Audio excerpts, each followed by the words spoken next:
Insulter une mère et un père décédé, tout se paye un jour, vous ne l'emporterez pas au paradis, croyez-moi, Nasser, tu peux avoir tout l'argent du monde, et même plus, la classe, ça ne s'achète pas, voici ce qu'a posté Adrien Rabiot en ce lendemain de défaite contre le Paris Saint-Germain, 3-1 dans la 26e journée de Ligue 1. Alors qu'est-ce qui s'est passé? On résume un peu les faits, je suis avec Enzo pour en parler, n'hésitez pas à vous abonner et à liker évidemment, ça nous donne de la force et ça nous met l'algorithme dans la poche. Qu'est-ce qui s'est passé? Adrien Rabiot revenait pour la première fois au Parc des Princes depuis son transfert à l'Olympique de Marseille. On le sait tous, Rabiot a été formé au PSG et évidemment l'OM est le club rival du PSG, donc ça n'a pas plu à beaucoup de supporters. Enzo, on a vu le match, on s'attendait à un tollé pour Adrien Rabiot, on s'attendait à l'enfer. Alors évidemment, les supporters n'ont pas pu faire plus que ça. Adrien Rabiot a été hué à chaque prise de balle, il a d'ailleurs été auteur d'une passe décisive. Véronique Rabiot a annoncé porter plainte contre des banderoles dont on va parler. Je vais même les citer maintenant. Évidemment, c'était hyper insultant. Je cite, loyauté pour les hommes, trahison pour les telle mère, tel fils. Véro, c'est lequel son vrai père. Cana, Heinze, DU, voilà, en référence aux anciens joueurs passés par le PSG puis par l'OM. Et surtout, une insulte au père décédé d'Adrien Rabiot. Enzo, qu'est-ce qui te vient à l'esprit quand je te dis tout ça, quand je te lis tout ça? Est-ce que les supporters parisiens sont allés trop loin hier soir? C'est la question qu'on va se poser aujourd'hui. Bah alors honnêtement, Tino, les banderoles que tu viens de lire sont scandaleuses et honnêtement à vomir. Soutien total à 100% à Adrien Rabiot, parce que encore qu'on siffle le joueur, qu'on le hue sur ses prises de balles, qu'on lui réserve un accueil hostile qui passe du PSG à l'OM, il n'y a pas de problème. Par contre, s'en prendre à la famille du joueur, à sa mère et à son père décédé, c'est scandaleux. Et les sanctions doivent être prises et immédiatement. Parce que comment on peut lire dans des stades de telles insultes envers la mère ou les proches d'un joueur? C'est inadmissible, honnêtement. Bah, c'est ce qu'elle a dit, Véronique Rabiot, ce matin sur France Info. Elle a dit, je ne comprends pas pourquoi personne ne s'indigne, je comprends pas pourquoi les arbitres n'ont pas arrêté le jeu, je ne comprends pas, voilà, c'est pas le foot, voilà, euh, c'est pas ça le foot, c'est pas des injures, ce sont pas voilà du manque de respect. Nous on a tweeté quelque chose que je trouvais très juste. Le gros problème de ces insultes et de ce harcèlement nauséabond, c'est que certaines actions sont subtilement commandées par la direction du PSG elle-même. Voilà, c'est pour ça que Rabiot cite Nasser et donc c'est d'autant plus grave.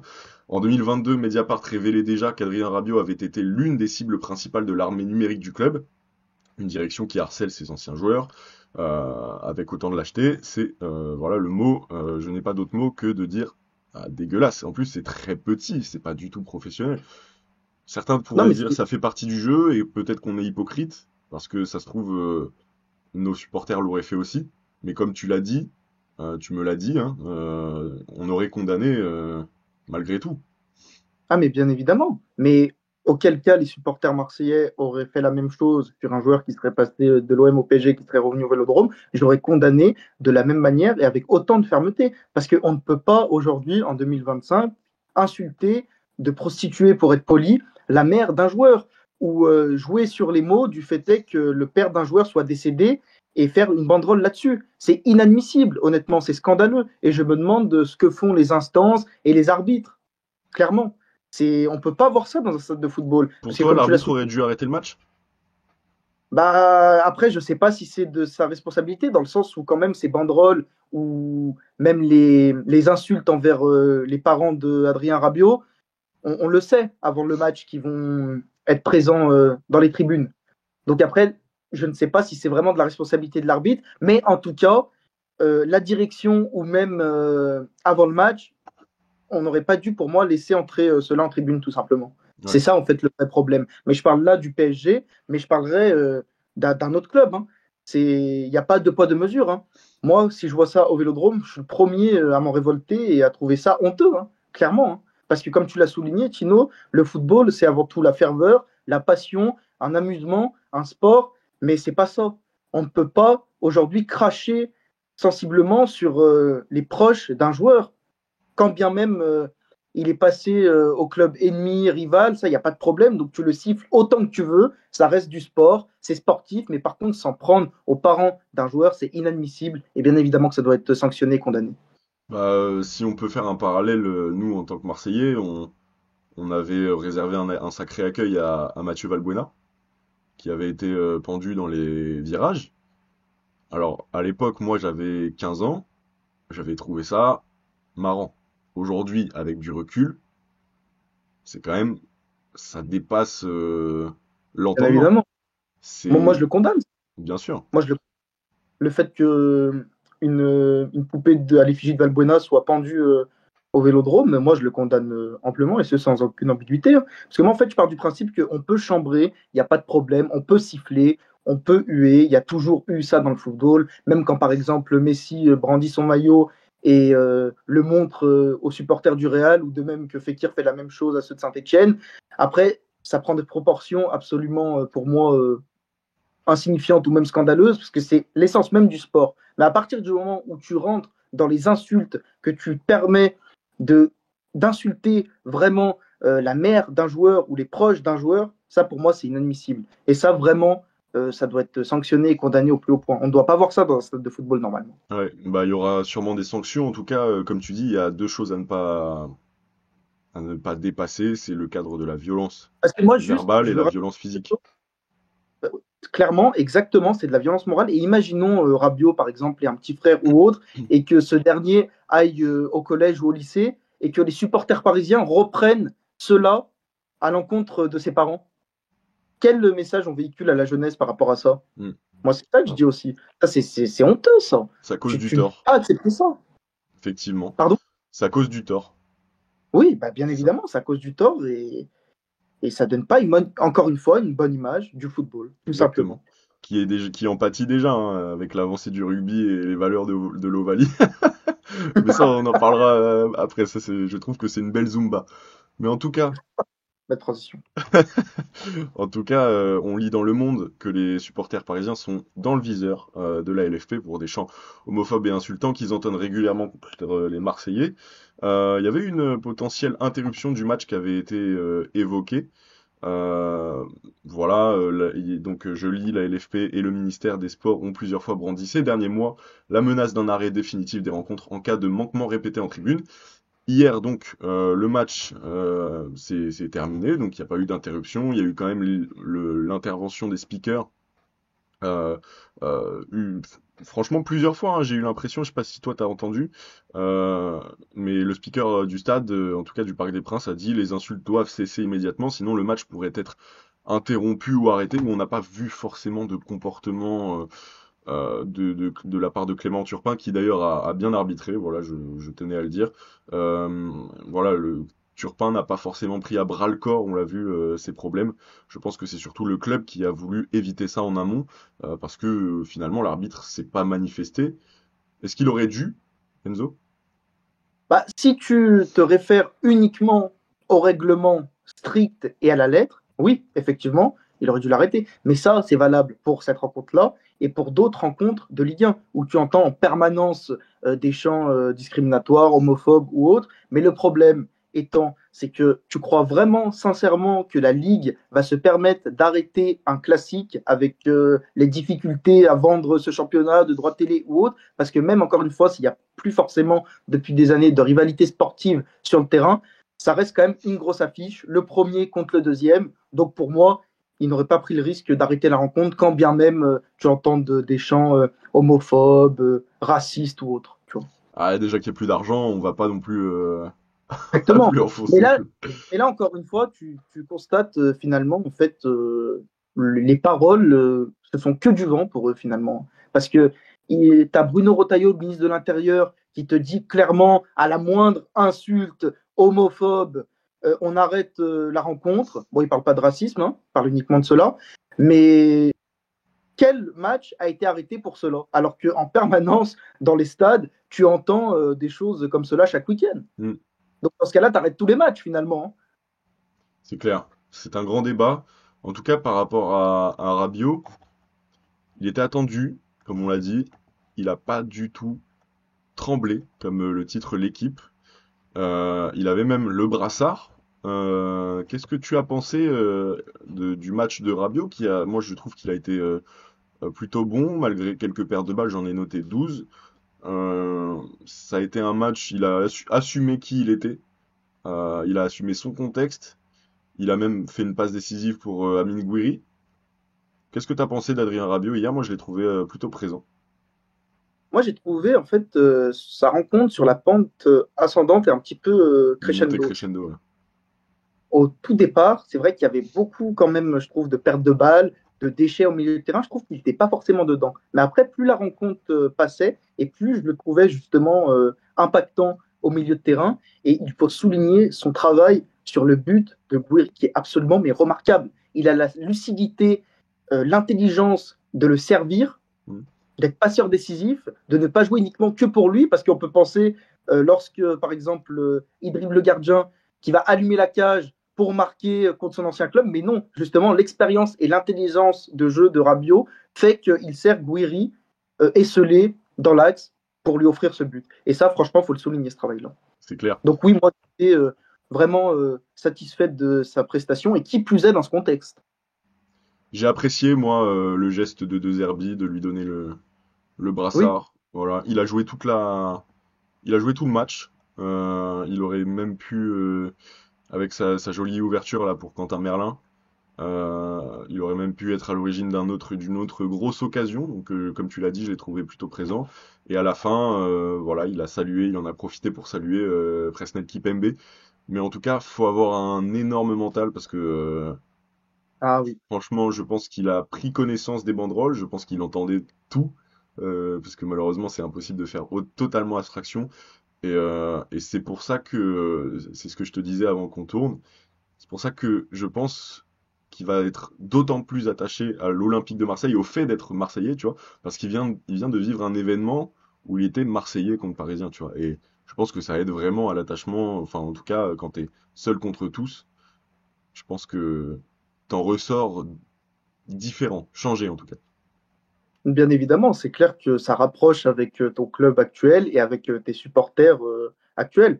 Parce que comme tu l'as souligné, Tino, t'imagines le mental qu'il faut avoir pour venir, pour revenir du moins au parc dans ce contexte-là, où ta mère est en permanence insultée, où on fait des jeux de mots frauduleux sur ton père, sur qui est vraiment ton père alors qu'il est décédé, se mettre en condition de classique. Et au final, il a répondu vraiment aux attentes et il a livré une très bonne prestation. Et ça, il faut vraiment le souligner. Et le mental qu'il faut avoir et l'expérience, c'est vraiment remarquable. Mais de toute façon, ça m'étonne guère du joueur qu'Adrien Rabiot. Hein. Il en a connu d'autres, hein, comme on le disait même lors de la prévue en avant-match. Rabiot en a connu d'autres. C'est un joueur très expérimenté qui a réussi à faire abstraction de cela pour livrer une bonne prestation et être présent sur le terrain.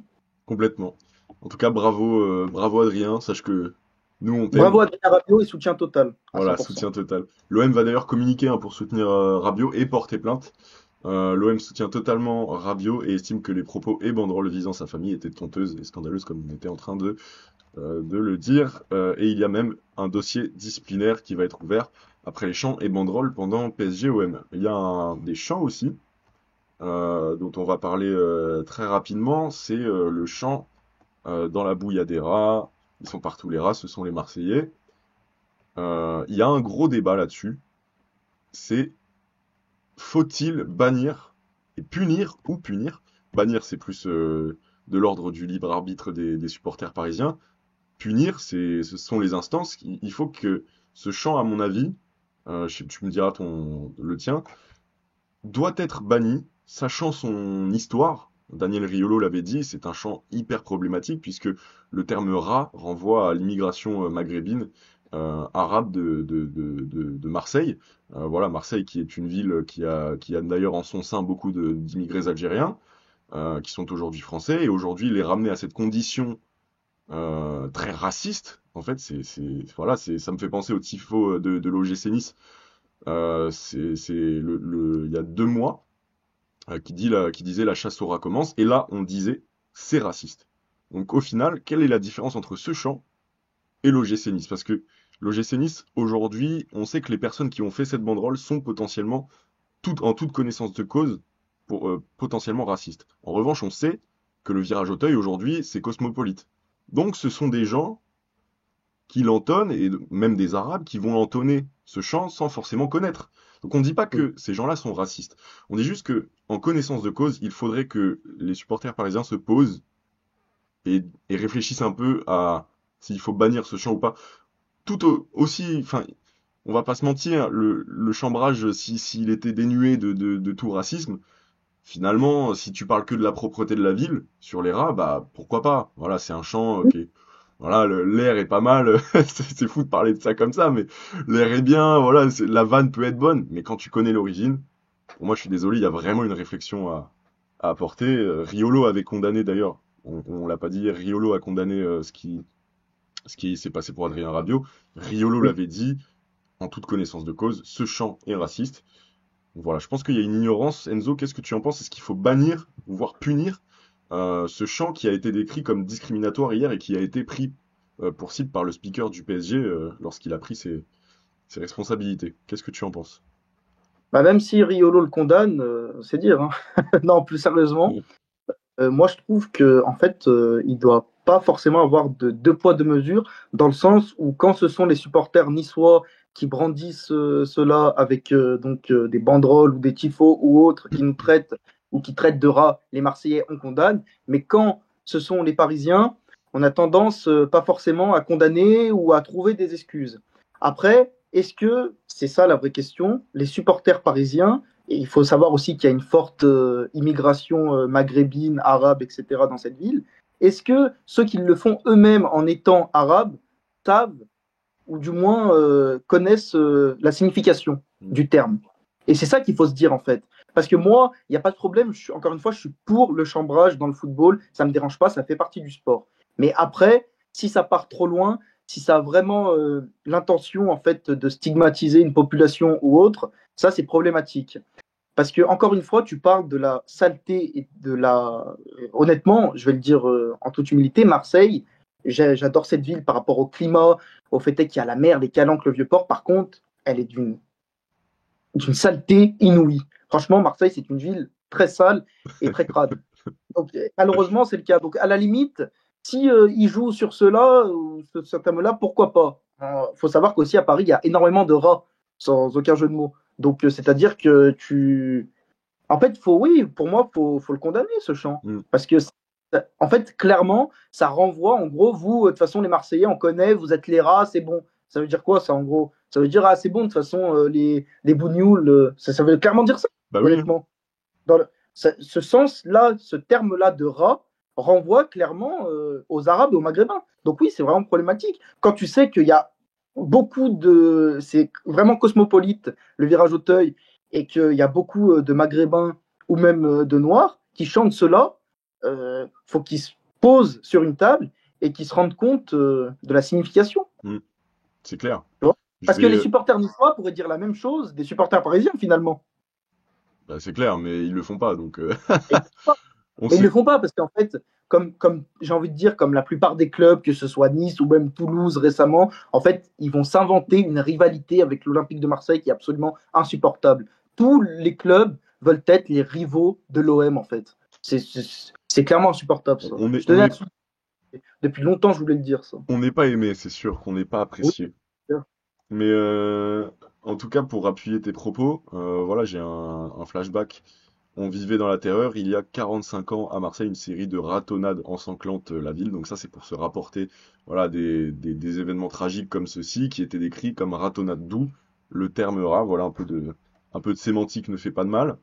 Euh, et donc, ce chant des rats a été connu qui a été lancé par la tribune Boulogne. On le rappelle, la même tribune qui avait fait des banderoles sacrément gentilles pour Georges Weah, pas du tout raciste non plus. Donc voilà, l'origine est quelque chose à prendre en compte, et selon moi, c'est quelque chose qui mérite d'être étudié, et voilà. En tout cas, non, je vais vous passer un passage de Riolo qui en parle vite fait. Voilà, ça va durer 20 secondes, mais à mon avis, c'est important de l'écouter parce que Riolo est un supporter parisien, on le sait, et il aurait pu être de mauvaise foi. Et quand un homme que je juge sérieux, indépendamment de tous ses travers, de tous ses défauts. Je juge Daniel Riolo très sérieux et je pense qu'il faut l'écouter là-dessus. Donc on l'écoute. Oui, il concerne aussi Marseille. Oui, enfin, faut savoir d'où était venu. Alors, oui, c'est raciste. Le chant dans sa forme actuelle est nouveau, mais l'assimilation Marseillera, elle est ancienne dans certaines tribunes et au parc, et elle était plus que raciste. Et le CUP, à mon avis, a dû complètement oublier ça, ou ne sait même pas de quoi il parle, parce que sinon, si certains savaient vraiment d'où ça venait, je pense qu'ils reprendraient pas ça. Voilà, voilà pour le passage. Bon, en tout cas, voilà, on vous a donné matière à penser. Je pense qu'on a à peu près fait le tour de la discussion. Rabiot, bah, encore chapeau à toi. Gros soutien à toi et à ta famille. Et voilà, merci Enzo d'avoir pris de ton temps pour parler un peu de ces sujets un peu chauds après le Classico d'hier qu'on a évidemment perdu. Cap sur la trêve internationale, elle va peut-être faire du bien. Je sais pas ce que t'en penses. Ouais. Oui, je pense que c'était le moment de couper un petit peu avec le football. Ça va permettre en fait que les joueurs se requinquent. Et puis bon, après, indépendamment de ceux qui partent en sélection, mais pour revenir au final plus fort et surtout aborder le sprint final de la meilleure des manières. Je pense que l'Olympique de Marseille, au vu de la production, même s'il y avait du mieux, encore une fois, hier soir, j'ai vu des intentions de jeu au parc, avait besoin de cette trêve pour, pour peut-être revenir avec de meilleures intentions de jeu, arrêter cette possession stérile, cette multiplication de passes latérales, et puis vraiment créer du jeu sur ces 8 dernières journées. Je suis bien d'accord. Bah merci Enzo pour tes avis toujours aussi pertinents. Moi je vous dis à bientôt pour de nouvelles vidéos. En tout cas, n'hésite pas à t'abonner à Massilia Zone, Instagram, TikTok, Twitter et YouTube. Mets le like évidemment, comme je t'ai dit, ça nous fait plaisir. Et à bientôt. Voilà, prochain match Reims-OM dans quelques semaines. On vous produira d'autres contenus. Ciao, allez l'OM.